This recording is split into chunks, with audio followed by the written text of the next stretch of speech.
This one, you will notice, is called the most powerful political office in the world, the President of the United States. I've often wondered what the Founding Fathers would have thought as they sat there in convention had someone come in and said, "Let us tell you a big secret. Within 200 years, this office of President that you're setting up will be the most powerful center of authority and decision-making on the planet Earth." I wonder what their reaction would have been. Well, the original intent of the Founding Fathers was that the federal government would not have the kind of power that it has in our day. They wanted it to be powerful in its particular assigned arena, but it was limited power. Now listen to Madison saying it. Madison said, and this is Roman numeral 1A, the Constitution was structured so that the, quote, the powers delegated to the federal government are few, unquote. And then he pointed out that the, quote, the number of individuals employed under the Constitution of the United States will be much smaller than the number employed under the particular states. And that's the Federalist Papers number 45, where he was explaining to the people how the new system would work. Now, in Washington's day, he had a total of 350 civilian employees to help him perform his labor for 3 million people. That's 350 for 3 million. Now, if you'll read capital B with me, you'll see some very interesting statistics. In Washington's day, there were 350 civilian employees for a population of 3 million. Today, there are around 218 million, or 73 times more people than in the days of Washington. Now, if Washington had 73 times more people to handle our situation today, he would have about 25,000 civilian employees at the same ratio, of course, as he had in his own day. But let us say that a modern complex society requires 10 times more government workers than Washington had. That would bring the number of federal civilian employees up to 250,000. But since we have 3 million federal employees in our various bureaus and agencies, this means that the ratio of government workers compared to the number of people is now 100 times greater in our day than Washington's era. No matter how you say it, no matter how you cut it, there is no possible rational defense for that much of a disparity between their days and ours. And we're beginning to feel the weight of this. I worked for the federal government. I worked on the local, the state, and the federal level. And I was able to see what was happening. I had one job I was assigned when I first went to Washington, where I sat at the desk for 3 months without a single piece of paper crossing my desk. And after I'd been there 3 months, my supervisor said, "You know, you probably ought to go up on the Hill and get a raise." I said, "What do you mean?" He said, "If you go to your senator, tell him you've been here 3 months, he'll write a letter to the Secretary of Agriculture and you get a raise." And I said, "For doing what?" "Well," he said, "you were here. It's not your fault they didn't send in contracts." And that kind of got to me. I'd read all my books, I'd gotten caught up, I tried to look busy, etc. And that's when I decided I would go over someplace where they were really working. And I took a very substantial cut to become a messenger in the FBI. In those days, it didn't matter if you had a PhD degree. If you entered the FBI as a clerical employee, you began as a messenger. And that's what I did. And then worked up through that while I was going to law school until I got my law degree and was admitted to the bar and became a special agent. But it seemed so good to be in an organization that was disciplined and where time and money meant something. J. Edgar Hoover was a very efficient administrator, and I always counted it a tremendous educational advantage to have worked 2 steps down from him over a period of years. I hear him greatly criticized sometimes, but I think I got to know J. Edgar Hoover a lot better than the people that are criticizing him. In fact, when he died, I was one of the speakers at his memorial services at the Hilton Hotel in Boston, and I gave a talk. It's on one of our tapes here. It's called J. Edgar Hoover, as I knew him. Anyway, that's how I got in the FBI. I got tired of sitting around as a government employee doing nothing. That was contrary to all my family training. I hadn't done that before in my life, paid for doing nothing. Anyway, the founders contemplated heavy responsibilities for the president, and I just want to list them here. They wanted him to be the chief of state. You see, they would now know, yes, you're chief of state, Mr. President, over 218 million Americans in 1980. That's all right. We intended that. And you're commander-in-chief of a military force of 3 million, and you are the commander-in-chief. We intended that. You're the chief executive officer of the whole executive branch of the government. Yes, we intended that. And you're the chief diplomat in arranging with our association and relations with foreign countries. That's legitimate. Now we ask you to recommend needed legislation, so that's all right. And you're the conscience of the nation. You're allowed to grant reprieves and pardons where it's justified. But I think they would have been shocked to learn that under the influence of a collectivist philosophy known as democratic socialism. Remember what that is? That's the idea of giving a lot of power, having the people concede power to the federal government, but with their consent. The president has now been heaped with responsibilities by the Congress never intended by the Founding Fathers. Now I want you to notice who's responsible here. These have been heaped upon the President by the Congress. As we started going socialistic, you couldn't possibly pass all the laws necessary to govern and supervise and regulate all these agencies, and so the Congress sort of dumped all of these things on the executive branch. Until now, the President of the United States, contrary to any authorization you can find in the Constitution, has the responsibility of maintaining full employment for the workforce of the entire nation. Full employment. Are you unemployed? The Congress, back in 1945, 46 I guess it was, passed the Full Employment Act in which they guaranteed everybody a job. Now that's strictly socialist, as was pointed out by Milton Friedman in his broadcast. Under no circumstances can a government do that. No government in the world is able to put its whole workforce under full employment unless it's a communist country and you're under dictator and they can deploy people to work. There will always be a few who are in between jobs, or they're young people trying to find the right job. There are a lot of reasons why there will always be a segment of our people unemployed. Anyway, that's what they tried to do, full employment. The task of ensuring a high level of agricultural prosperity. You farmers having problems?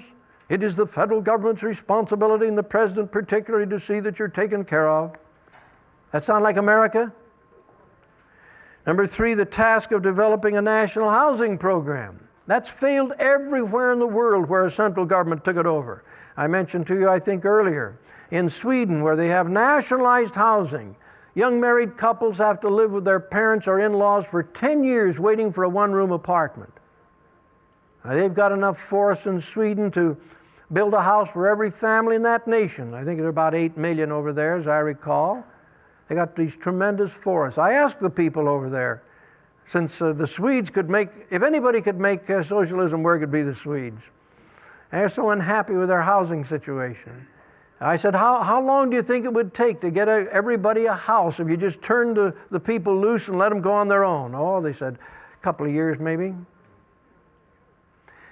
Socialism just chokes an economy to death and lowers the level of productivity on the part of the people. All right? The President has a task of supervising the exclusive distribution of atomic energy. Atomic energy.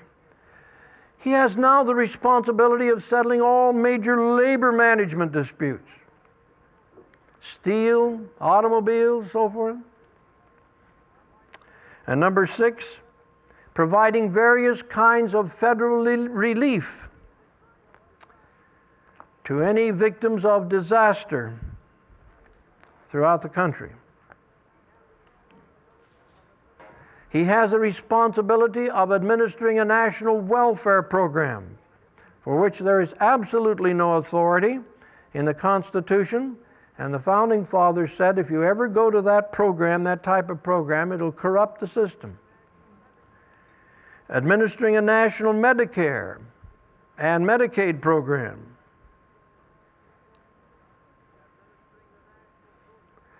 Administering the National Social Security program, which was never either social or secure. As a matter of fact, it's on the verge of bankruptcy, and people are getting a mere pittance compared to what they ought to get. If that had been done under an annuity program, that much money properly invested would have built an estate of around $250,000. The money you put in between 25 and 65. That means you retired, what, $1,000 a month, $1,200 a month. And furthermore, it's yours. You don't have to prove you need it. It's yours. It was part of your earning experience. And if you die, it goes to your children. How do you like that? See, that would be real Social Security. But under a government insurance program, it's neither insurance, neither is it secure. All right, number 10, allocating billions of dollars for the educating of the young, which the Founding Fathers said that above all you must prevent, because then they will be able to train up a new generation of youth, which may be a philosophy you don't want them to have at all. Don't let them come in with their money, because their control will come with it. And we're beginning to find that out with a vengeance, that is exactly what happens, and they're beginning to dictate policies on sex education and other kinds of humanistic studies that the average parent is just absolutely scandalized by. Many of the teachers, and I'm a professional educator, I'm scandalized by it. I think it's absolutely destructive to the minds and character of our children as they're bringing in some of these multi-billion-dollar programs to try and restructure the minds of our children, and allocating hundreds of millions of dollars to control crime. You heard me read where Madison said that's a local responsibility. Don't throw that up on the federal level. It's too expensive and it's inefficient. And then administering a network of health agencies. Once again, these are domestic assignments, the founders said. And administering the environmental protection of the whole nation. Now, the founders knew that we would want environmental protection. Common sense would dictate that. They just said, don't put it up on the federal level. That's not their business. They're the ones that take care of your security. They're the ones that have foreign relations, etc., maintain a free flow of commerce, etc., but not the ones to control environmentally what you want.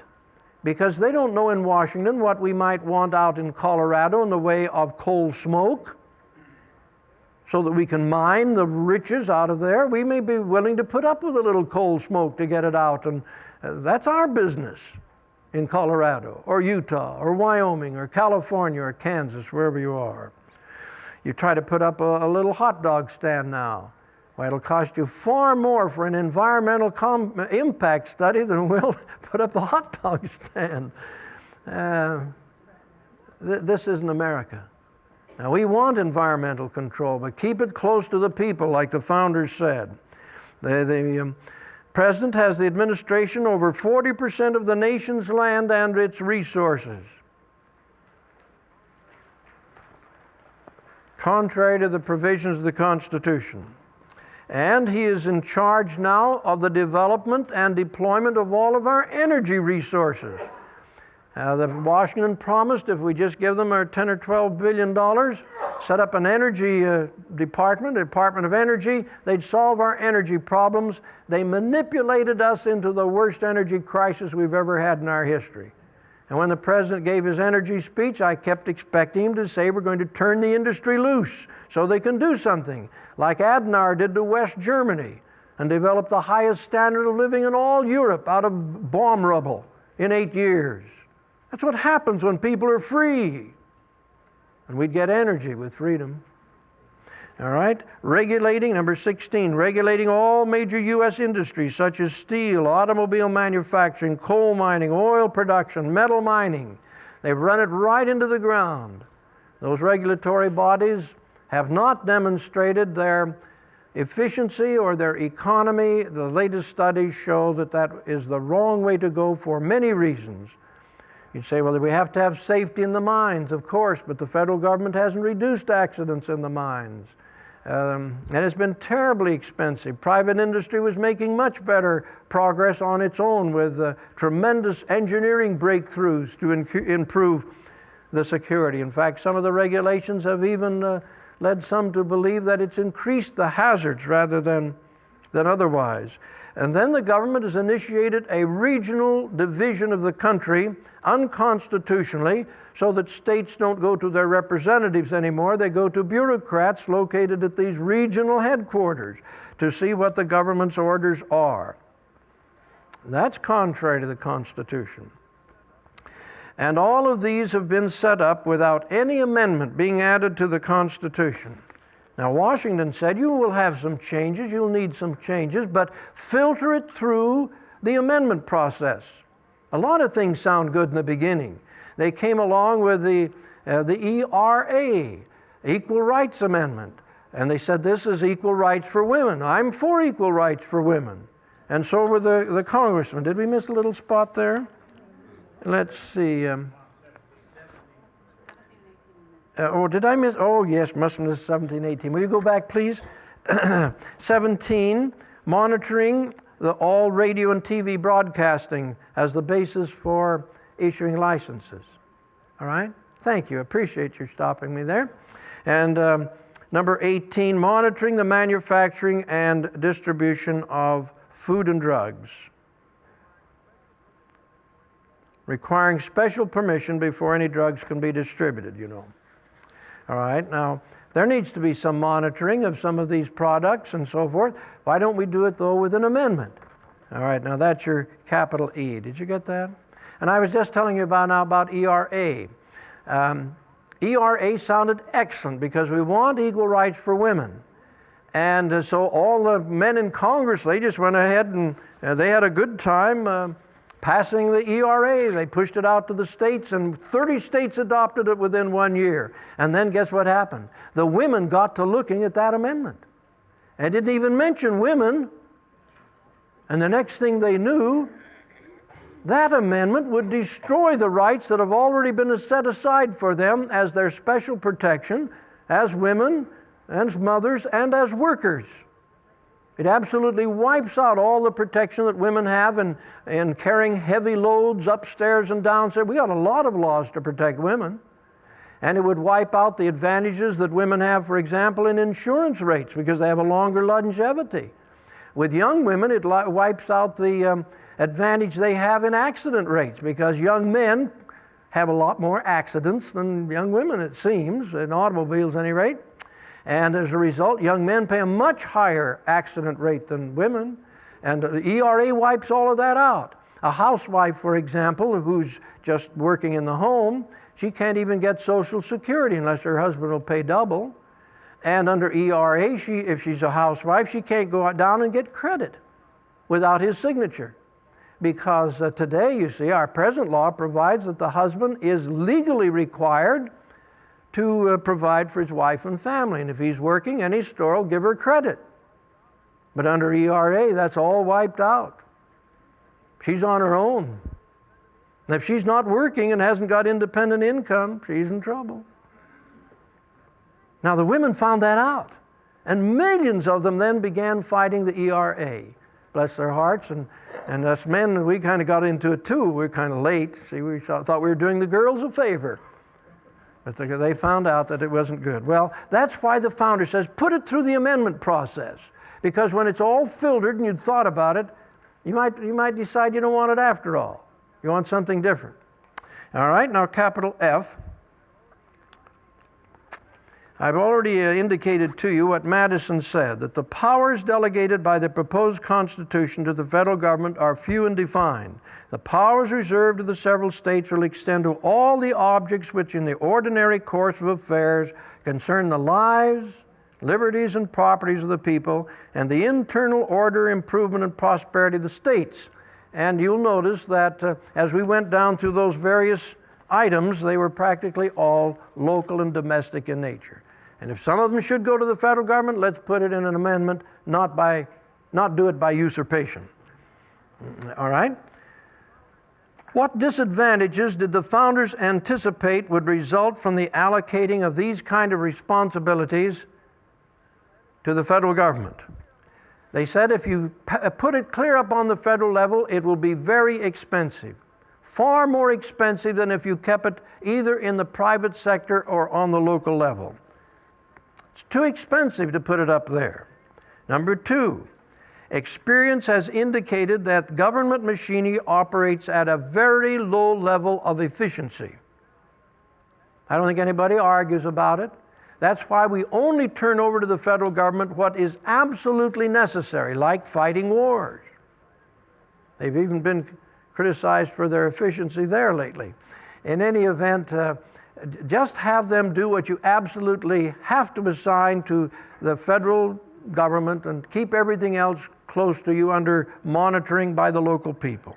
All right, then it places billions of dollars at the disposal of the executive branch, which can and has been used to intimidate Congress and the states.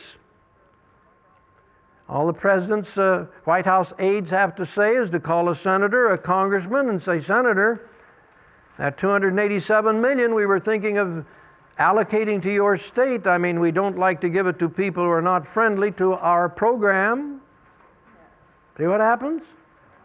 Now, under this present situation, that can be done.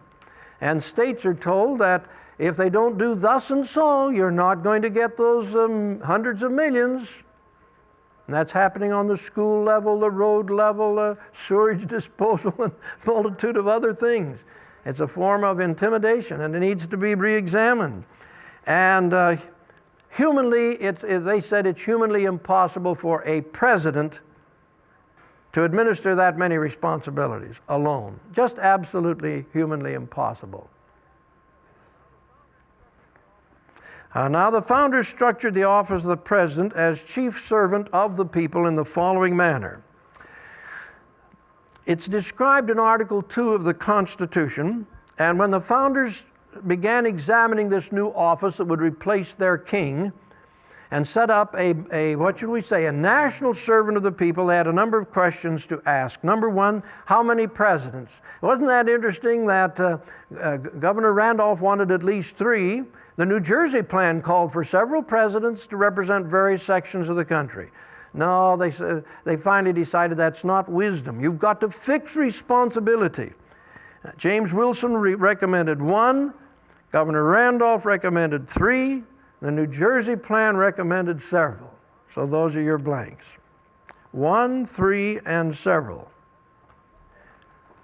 1, 3, and several. Now, what qualifications should the president have? Amazingly, there are no educational requirements. Doesn't say anything about it. And you know what? Washington was one of the least educated of all the founding fathers. And the one next to him was Franklin.